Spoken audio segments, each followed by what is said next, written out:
Allah khairan for your cooperation, and inshallah we will begin.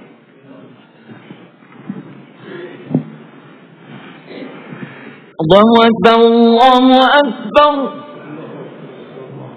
Allahu Akbar,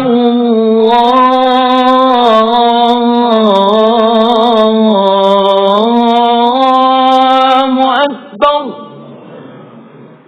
Ashhadu an la ilaha illallah.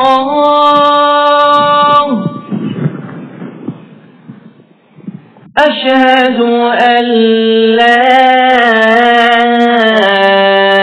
ilaha illallah. Ashhadu anna Muhammadar Rasulullah.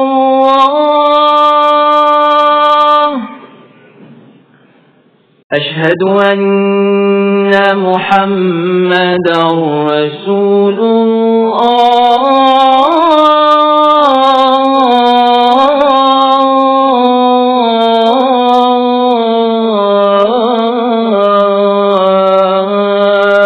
الله. حي على الصلاة، حي على الصلاة.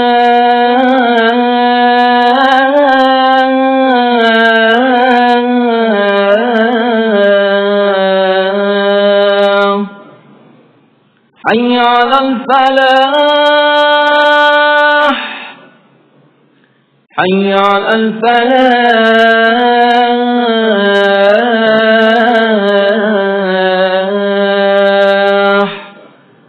الله أكبر، الله أكبر. لا إله إلا الله.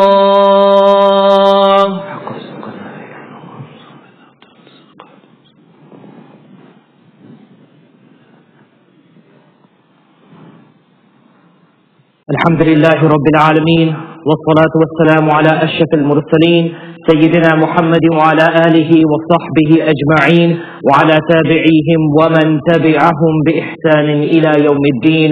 أما بعد، رب يسر ولا تعسر وتمم بالخير وبك نستعين يا فتاح. رب اشرح لي صدري ويسر لي أمري واحلل عقدة من لساني يفقه قولي. ربي زدني علما والهقني بالصالحين.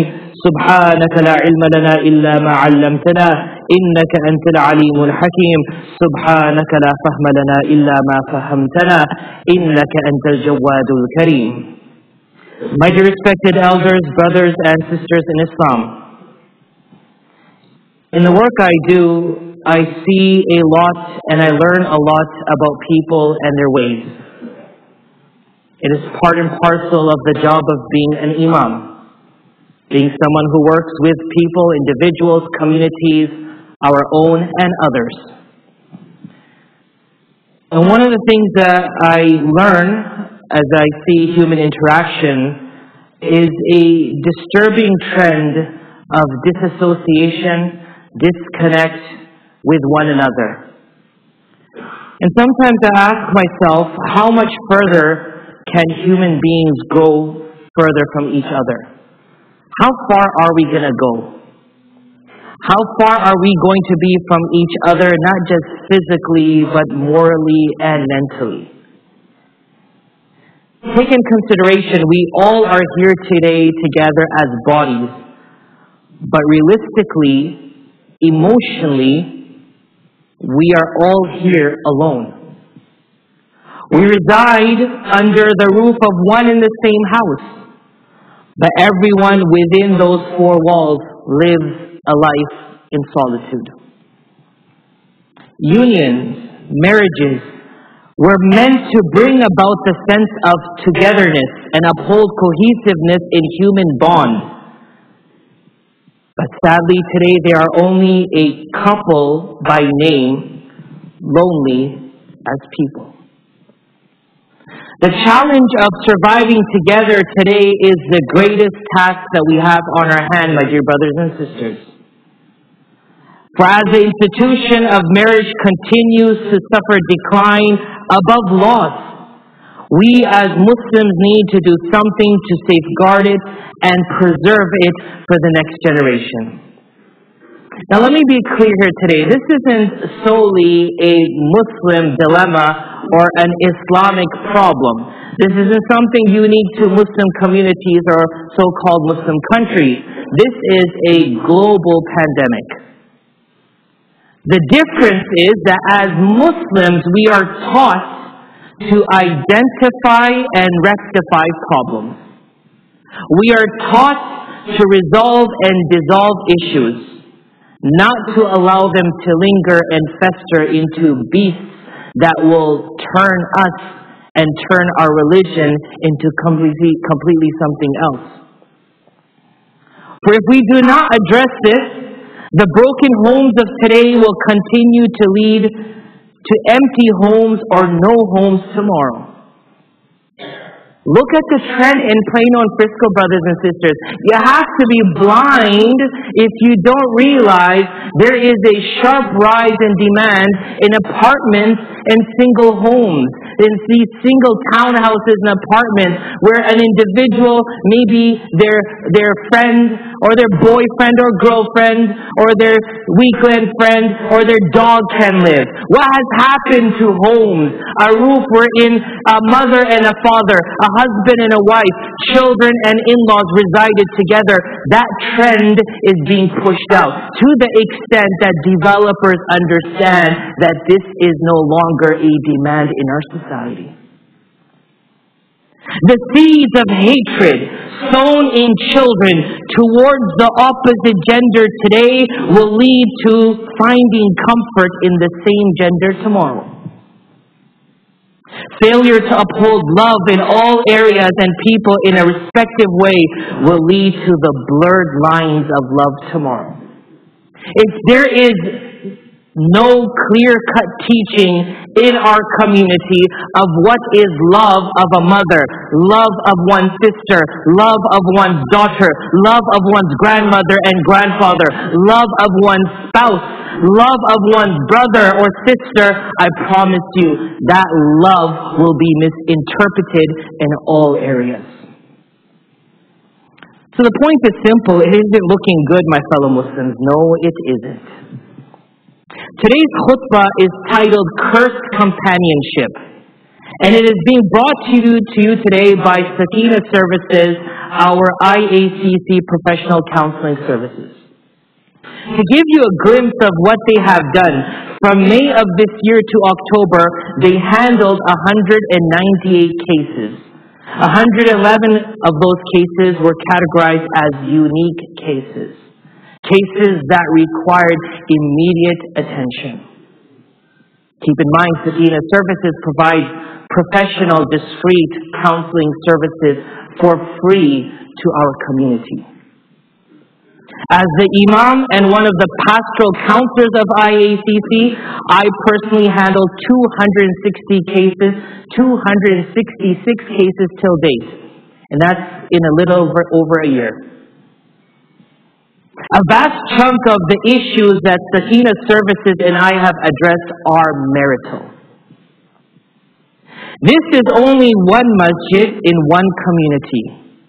I want you to think for a moment, how many more out there are keeping their problems to themselves and allowing their problems to eat away on their well-being? How many cases are occurring in our nation? How many cases are occurring in our world? Well, you don't have to go far to find out that domestic violence is one of the key killers. The key causes of murder in homes. No, but Imam, that's American society. We're Muslims. We don't have those problems. What world are we living in? What planet are we residing on? How long are we going to make the excuse that that's America's problem and not ours? You are a product of this nation. You are part and parcel of the fabric of this society. You also dictate what happens within it. You are not immune from it. This is our home also. This is our land also. This is our society also. Let us not consider otherwise. So why have marital relationships turned into a curse today? I want to present, inshallah, a few of the common problems that we've noticed, and inshallah provide a solution for it. May Allah subhanahu wa ta'ala allow us to see our deficiencies and allow us to rectify them and better them for our sake, for the sake of each other, for the sake of our homes and our families, and for the sake of Islam and for this world. Ameen ya Rabbil Alameen. Number one, effort. So much time, effort, and money is put into finding a spouse. Quite a bit, actually. From profiles to pictures, those aunties and those matchmakers, not to forget the meetings and the hookups, all for one reason. We just had our matrimonial event last weekend. One of many events that we continue to host on an annual basis. And the reason is one, and that is to find one soulmate. Yeah, after all the effort made and the prayers sought, all the umrahs and the du'as and the hopes and the wishes, Allah gives us, Allah grants us, Allah blesses us with what completes us. And at that moment, we begin to sever the bloodline of investment into that relationship. It's like a person who dreams of opening a business and they put so much money down and take so many loans and they open the business, and the day they open the business, they walk. And they assume that the business should be self-sufficient, it should run, and it should be successful. It doesn't work that way, brothers and sisters. You and I know that. In a competitive world, not only do you have to invest more after opening your business, but you have to keep on top of your game. Ask yourself here today, my fellow brothers and sisters, how much have you invested in making the marriage a marriage after marrying your partner? How much have you invested? For the vast majority, little to none. For those who are doing that little, it's always declining. It's always declining. As the years pass, effort on one's marriage is excused in the name of parenthood, chores and duties, job obligations. What about your partner and you? Yes, you are a parent. Yes, you are a spouse. Yes, you have to make money to pay the mortgage and to pay for your children's education. Yes, yes, yes, yes, yes. But what about the time required to invest in your marriage? Where does that fit on your list? Or has it fallen off completely? The solution for the first problem that we identify, brothers and sisters, is that we need to reinvest in the declining relationships. You don't need a lot of money to invest in your relationship. You just need to invest yourself. Your presence in your marriage will make your marriage strong. Your strong marriage will make your home peaceful. A peaceful home will raise strong children, and strong children will result in a stronger home. It's not rocket science. You don't need Einstein to figure this one out. It's very simple. Number 2, attentiveness. Why do I need to give attention to my spouse? They're at home always, or they'll be home by nightfall. Emotional transactions are undermined by what we deem financial obligations or support. I take care of you, or I take care of the family. This is a good enough excuse to distance yourself from each other. What do you mean I need to spend time on my marriage? I'm the one making the money. What do you mean I need to spend time on the money? Who's raising the children? These are the excuses used to display that we're attentive to each other. We're taking care of things. Or are we? Ultimately, what happens with this mindset? the home will grow cold. Smiles and jokes will become history. Feelings won't be expressed. And two people will be like an Uber pool, just together for the journey, nothing more. What is the solution? We need to make time for our spouse. We need to see our spouse. Wives have to see their husbands, and husbands need to see their wives. This has to be a part of marriage. You cannot see them but not see them. You can't look at them. You need to see them. Acknowledge their presence. And the most important fact here, don't forget that they too are human.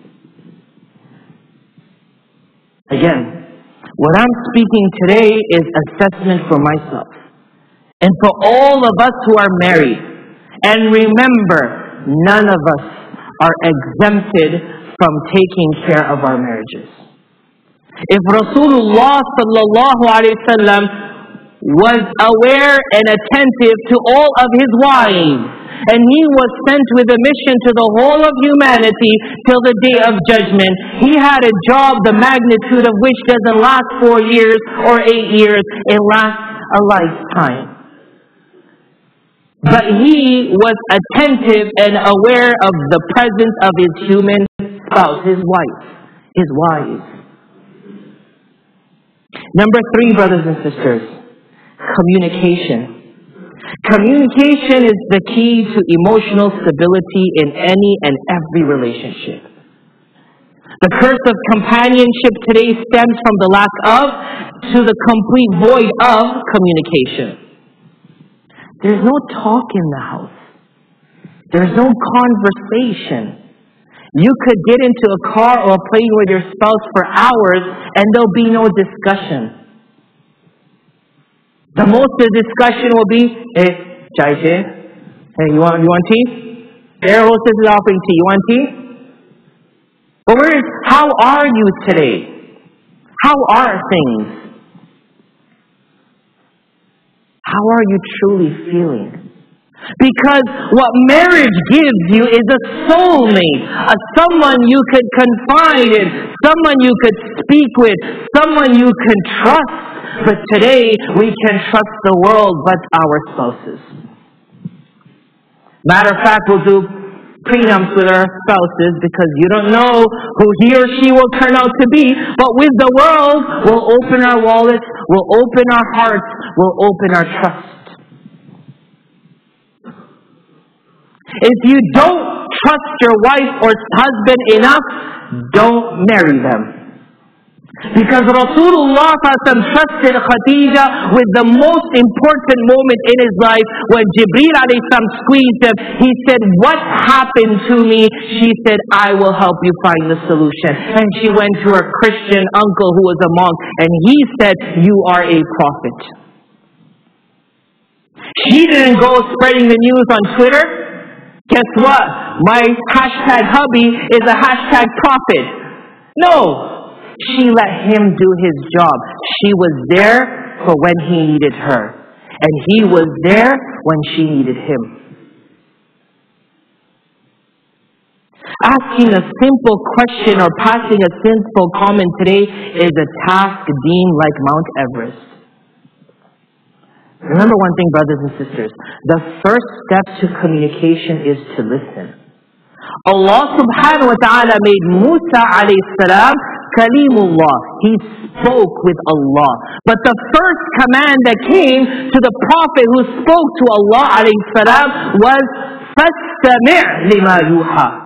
Listen to what I'm revealing to you first.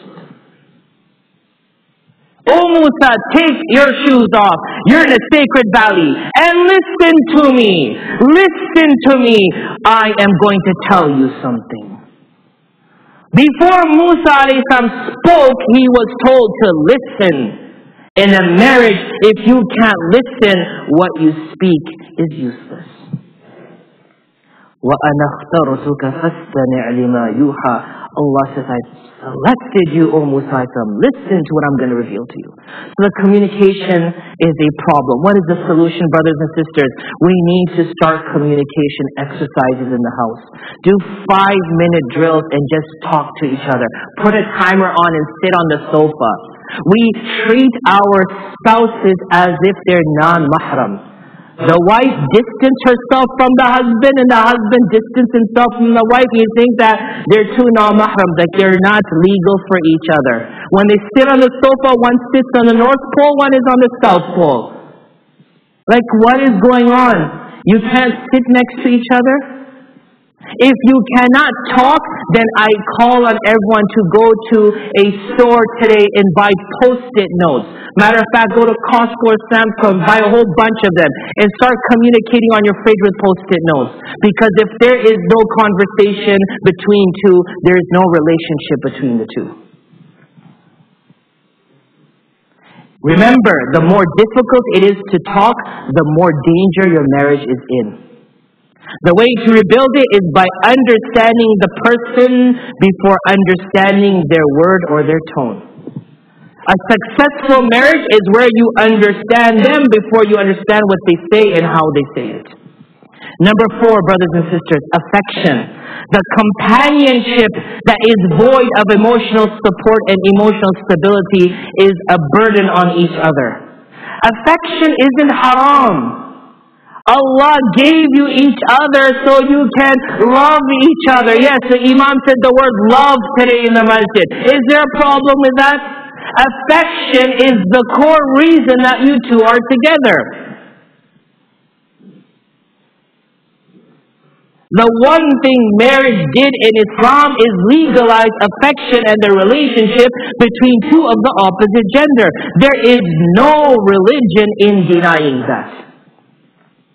Imam Muslim reports that Aisha radiallahu ta'ala said that Rasulullah sallallahu alayhi wa sallam, this is a hadith, remember my words, this is a hadith and it's sahih and it is authentic and it's been quoted, it's been narrated for a reason, that the Prophet Muhammad sallallahu alayhi wa sallam used to kiss one of his wives while fasting, which made her laugh. May Allah be pleased with her. Oh, kissing. I think we need to file a complaint to Shura. I'm speaking about kissing in the masjid. Yes, because our Prophet sallallahu alaihi wasallam kissed his wife, and he taught us in the deen to kiss your spouse, because that's called affection. From cuddling his wives to treating them well to feeding them with his own hands. This isn't a discussion to the husbands here today. This is for the wife and the husband. It is mutual today. Rasulullah would pick up a morsel and put it into the mouth of his wife. And his wife would lick the fingers of his after he finished food, sallallahu alaihi wasallam. But this is haram. It's haram. How could you speak about this? Yeah, don't speak about it. And all other forms of affection have become legalized under the reign of religion today because we don't talk about true love and true affection. Rasulullah said that even the food that you feed into your wife's mouth, you put with your own hands, is considered an act of charity and a reward from Allah subhanahu wa ta'ala.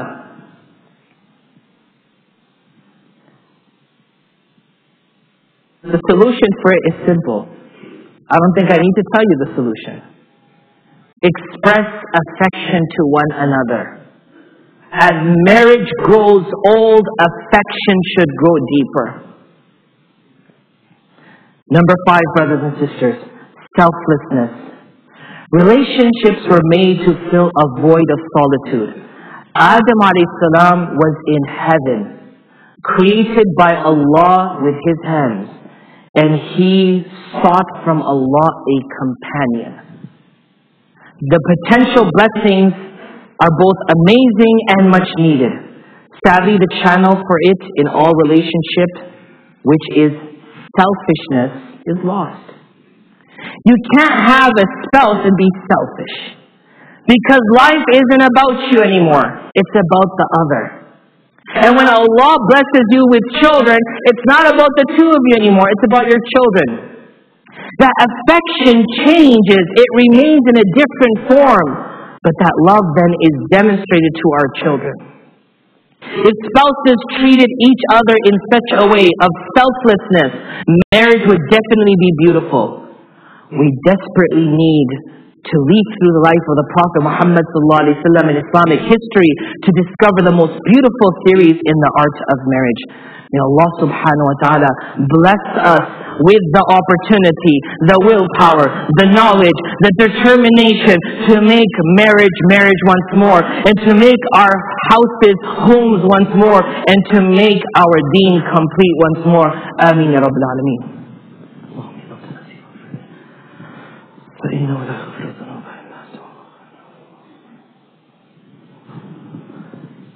الحمد لله وكفى والصلاة والسلام على رسول الله وعلى آله وصحبه ومن والاه. Brothers and sisters in Islam, number 6 and the final point is family. The effect of our negativity, our quarrels, our distance, the void and the coldness in our relationship, it plays a great effect on the growth and development of our children. How do we restore this marriage? How do we save our children? If we restore all the 5 in our marital relationship, and then within our homes, by allowing our children to experience your effort on them, your affection towards them, your attentiveness towards their matters, your communication with them, your selflessness for their well-being, and your commitment towards their success, inshallah, tomorrow your children will be the coolness of the eyes. And today they will become the coolness of your eyes. During your life they will be your aid and your help and your love. And after your death they will be the source of your sadaqah jariyah. All you need to do is restore these 5 points within your marriage and share it with your family and see how life changes, inshallah. And I don't care how bad society is perceived in cultures. These 5 steps will, inshallah, break that stigma and fear and that ill notion that is prevalent in our societies, inshallah. And that is why, my dear brothers and sisters, here at the Islamic Association of Collin County, alhamdulillah, over the course of the year, not only did we put together a strategy of this masjid's growth structurally, but we identified core problems, and alhamdulillah, by the grace of Allah, we are trying to address those issues. Many people may not be aware of what's happening in this masjid, but alhamdulillah, a lot of groundwork is being done to ensure that our masjid becomes the solution for our lives, and that we become the solution for our families, and our families become the solution for our community, and our community become the solution for the world, inshallah. So Sakina Services is here to facilitate rebuilding of homes, and so am I and the other scholars who are here at this masjid. In reference to this important topic, inshallah, this upcoming November on the 22nd and 23rd, we are going to begin our annual conference, which is titled Never Too Late. Because we believe here that talk is cheap, but actually working on real issues and giving the community the tools to work with is what we need to do. So inshallah, this year's theme is Finding Peace in Troubled Times, wherein we will be discussing marital issues. We will be discussing, inshallah, restructuring the home and how to become better parents. And inshallah, there will be sessions for the children and for the general sessions, and also inshallah for sisters. I humbly request all of you to get your tickets today so that inshallah we could make this conference a success. And last but not least, brothers and sisters, we all are going to die tomorrow, and we are going to leave this world. May we worry today about leaving this world in a better place tomorrow. May we worry and work today towards passing the baton to our children on a path that is more stable and secure for them tomorrow. And for that, brothers and sisters, as it was announced, We are trying to work on finalizing our cemetery project. 34 acres, 11,000 qabrs, 11,000 grave sites, exclusive to our community that we know we'll need at a time of our need, and we don't know when that time will come. So inshallah, purchase those tickets today. And inshallah, donate towards this cause so that this $3.2 million balance, of which $850,000 is already with us in the 7 masajid in the area, may Allah subhanahu wa ta'ala make this a success so that we can reintroduce to the world what family means, what marriage means, what life means, and what death is all about. We send salutations and blessings upon Muhammad Mustafa sallallahu alaihi wasallam, who guided us with his actions as much as he did with his words, as Allah subhanahu wa ta'ala says in the Holy Quran, Inna Allah wa malaikatahu yusalluna ala nabi, ya ayyuhalladhina amanu, sallu alayhi wa sallimu taslima, Allahumma salli wa sallim wa barik ala sayyidina Muhammad, abdika wa rasulika an-nabi al-ummi, wa ala alihi wa sahbihi wa baraka wa sallama tasliman kathiran kathira. اللهم ألف بين قلوبنا وأصلح ذات بيننا واهدنا سبل السلام وجنبنا الفواحش ما ظهر منها وما بطن اللهم إنا نسألك من الخير كله ونعوذ بك اللهم من الشر كله ربنا آتنا في الدنيا حسنة وفي الآخرة حسنة وقنا عذاب النار ربنا هب لنا من أزواجنا وذرياتنا قرة أعين واجعلنا للمتقين إماما اللهم اشف مرضانا وعاف مبتلانا وارحم موتانا يا رب العالمين آمين يا رب العالمين آمين يا رب العالمين آمين يا رب العالمين إن الله يأمر بالعدل والإحسان وإيتاء ذي القربى وينهى عن الفحشاء والمنكر والبغي يعظكم لعلكم تذكرون فاذكروا الله يذكركم وادعوه يستجب لكم ولذكر الله أكبر والله يعلم ما تصنعون. Please ensure that our lines are straight, stand shoulder to shoulder. The edge of our heel should be on the edge of the line. For those who are in the second hall, the second room, please move forward inshallah, so those who are waiting outside in the rotunda may enter and find a spot also. Allahu Akbar, Allahu Akbar.